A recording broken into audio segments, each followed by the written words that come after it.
Kenapa kemudian beliau ngarang nih kitab Fiqh Sirah? Karena saat itu sedang ada fenomena para cendekiawan Mesir ngarang kitab memisahkan sosok Nabi Muhammad SAW atau Muhammad ibni Abdillah dari magam kenabian dan kerasulannya. Jadi mau hanya ngambil Nabi ini memang mulia, Nabi agung, Nabi sempurna, Nabi badannya kuat, itu semua dipuji. Saya mau tanya, pujian seperti itu bagus gak? Tapi dia berhenti sampai di situ, tanpa mengaitkan bahwa sosok mulia ini juga ada mukjizat. Sosok mulia ini juga merupakan utusan Allah Subhanahu wa taala yang Allah bekali dengan berbagai peristiwa-peristiwa hebat. Artinya apa? Dia hanya mau menggiring, boleh terpaut dengan Nabi, tapi dengan abqariyahnya saja ya, kecerdasannya saja ya, bahwa Nabi ini SAW hanya manusia. Kalau kita kan meyakini manusia bashar, lakal bashar, manusia mulia, tapi kemuliaan Nabi SAW itu juga ada khariqul adahnya.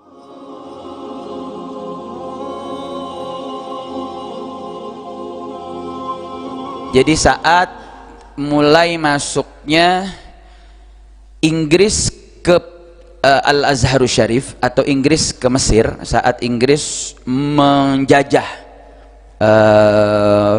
negara Mesir, saat itu mereka melihat, tahu ini faktor umat Islam kuat adalah karena punya keterpautan erat dengan Nabi Muhammad Sallallahu Alaihi Wasallam, dan keterpautannya nggak hanya sekedar sosok manusia Nabi, nggak, tapi keterpautannya dengan Nabi seorang bernama Muhammad ibni Abdillah, bukan sebagai sosok Muhammad ibni Abdillah dengan kesempurnaan khilqiyahnya, kesempurnaan akhlaknya, kesempurnaan perangainya, enggak berhenti sampai di situ, tapi keterpautan umat sehingga mereka menjadi kuat dari zaman sahabat sampai di masa-masa kejayaan Islam adalah keterpautan umat dengan seorang bersosok nama Muhammad ibni Abdillah sebagai seorang nabi dan rasul utusan Allah Subhanahu wa taala yang ditopang dengan berbagai mukjizat yang megah dan hebat.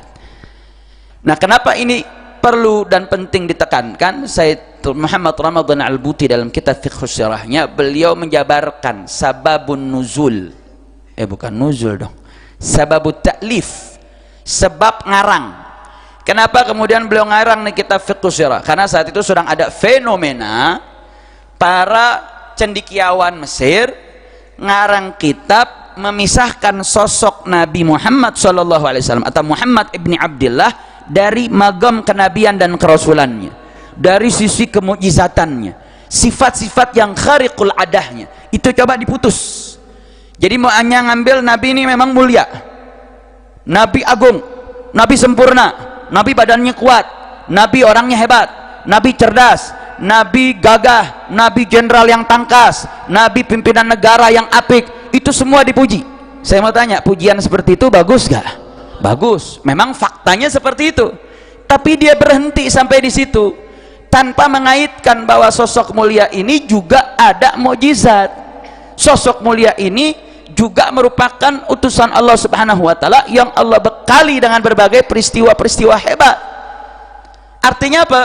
Dia hanya mau menggiring, boleh terpaut dengan Nabi, tapi dengan abqariyahnya saja ya, kecerdasannya saja ya, bahwa Nabi ini SAW hanya manusia.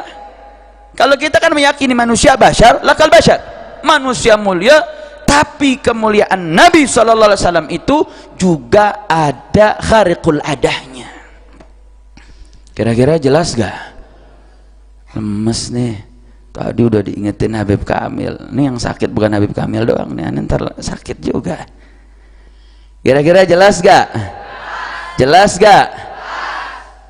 Nabi mulia, kemuliaan Nabi betul ada dalam sosok kemanusiaan yang mulia, tapi kemuliaan itu juga ada dasar dalam sosok sebagai seorang nabi dan rasul sallallahu alaihi wasallam. Makanya Syekh Tahir bin Asyir mau ngingetin nih, itu tuh lemparan batu bukan karena tangan Tami gede. Andai kata ada orang punya tangan gede, dia lempar nggak akan bisa punya kejadian mampu mengenakan setiap kerikil ke mata-mata musuh-musuhnya. Ataupun ada orang kemudian ditelan sama ikan paus, Kemudian di dalam ikan paus, gua pukul-pukul tuh perut ikan paus. Wah, ini hatinya, wah ini beri hatinya, wah ini jantungnya, ini pukul jantungnya, ususnya, anak lemes-lemes, ini gigit, ini gigit. Nggak bisa. Paus nggak bakal bisa muntahin. Menurut paus, wah ini makanan pagi yang sedap nih, Habib Soleh, yes. Darah Nabi nih, ditelan nggak bakal dimuntahin. Bener gak? Ku ente benernya seneng banget. Artinya apa saudara? Ini kejadian luar biasa, ini kejadian istimewa. Makanya dikatakan ini adalah pengaruh yang wa annal fi'la wa in kanat suratuhu min sallallahu alaihi wasallam. Ya, surahnya lewat tangan Nabi, surahnya ada gerakan tangan Nabi dengan mengambil batu kerikil, akan tetapi fahuwa haqiqatun minallah, tapi lemparan itu hakikatnya dari Allah. Dan dimuntahkannya dari perut paus dari dalam tubuh Nabi Yunus keluar, itu juga hakikatnya fi'lullah subhanahu wa ta'ala. Tapi yang menarik di situ bukan cuman hanya ada peran hakikat Allah subhanahu wa ta'ala secara mutlak, tapi menarik kemudian Syekh Tahir Ibn Ashur melanjutkan, wal adhar annahu isyaratun ila anna karamata Yunus bima dzukira innama kanat min ajlihi sallallahu alaihi wasallam fahuwa min tamami taf'il mutaqaddim dzikr. Di sini nih sebagai penutup, di sini nih malhaf menarik. Kenapa kok tahu-tahu Imam Busiri ini nyambungin sama peristiwa Nabi Yunus? Orang tahu itu peristiwa segala mukjizat pasti hakikatnya dari Allah Subhanahu wa taala, tapi dimasukkannya oleh Imam Busiri dari peristiwa lemparan batu dengan dilontarkannya Nabi Yunus. Di situ ada benang merah. Kenapa Nabi Yunus saat itu bisa dilontarkan dari perut? Bukan hanya sekedar ya ada hakikat Allah subhanahu wa ta'ala, tapi kenapa Allah berikan hakikat itu kepada Nabi Yunus? Karena ada karamah, keberkahan, kemuliaan Nabi kita Muhammad sallallahu alaihi wasallam. Karena dalam salah hadis Nabi pernah mengatakan, kuntu ma'a Yunus fi batnil hut, aku pernah bersama Yunus di dalam perut hut. Artinya apa? Di dalam dilontarkannya Nabi Yunus bisa dimuntahkan oleh paus, di situ ada kemuliaannya Nabi kita Sayyiduna Muhammad sallallahu alaihi wasallam. Artinya segala macam mukjizat yang ada para nabi termasuk dalam peristiwa Nabi Yunus, di situ ada karamah kemuliaan Nabi kita Sayyiduna Muhammad sallallahu alaihi wasallam. Maka ketika Imam Busiri taruh kisah Nabi Yunus dalam fasal ini, memuji Nabi SAW lewat cerita Nabi Yunus, kira-kira pas apa enggak? Pas gak? Pas. Berarti Imam Busiri hebat gak? Cerdas gak? Cerdas. Makanya orang yang muhib, orang yang pecinta, pasti dia akan cerdas. Orang yang punya ta'aluk tinggi sama Nabi, otaknya cemerlang, hatinya bersih, ilmu gampang masuk. Kecerdasan yang gak diberikan akan dibukakan lewat pintu mahabbah. Makanya tolaba kalau mau cerdas, kalau mau berprestasi, prestasilah engkau kepada Rasulullah sallallahu alaihi wasallam.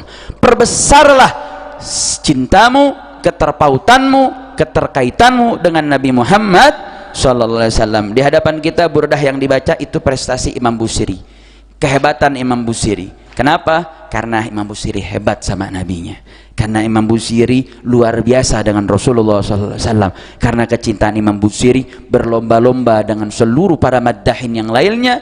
Dan Imam Al-Busiri gadfaz, beliau sudah berhasil, beliau sudah menang, beliau mendapatkan keberkahan itu. Bukti dan tanda kemenangannya Al-Burdatul Madih sampai detik ini, sampai hari ini yunshad, dinasyidkan, dibacakan, dihafalkan, dipelajari, bahkan dijadikan muqarrar mata pelajaran yang diujiankan di seluruh antero dunia. Itu tanda kemenangan mahabbah. Orang pecinta gak akan pernah kalah. Orang yang punya rasa mahabbah gak akan pernah kalah. Mahabbah sumber kemenangan, mahabbah sumber segalanya. Perbesarlah mahabbah, maka semakin besar kau akan mendapatkan kemenangan. Siap jadi pecinta? Siap cinta kepada Allah? Siap cinta kepada Nabi? Siap perbesar cinta kepada Allah dan Rasul? Takbir, insyaallah mudah-mudahan Allah perbesar cinta kita kepada agama, cinta kita kepada ulama, cinta kita kepada Allah dan Rasulnya. Amin ya rabbal alamin. Subhanakallahumma wa bihamdika asyhadu an la ilaha illa anta astaghfiruka wa atubu ilaik. Assalamualaikum warahmatullahi wabarakatuh.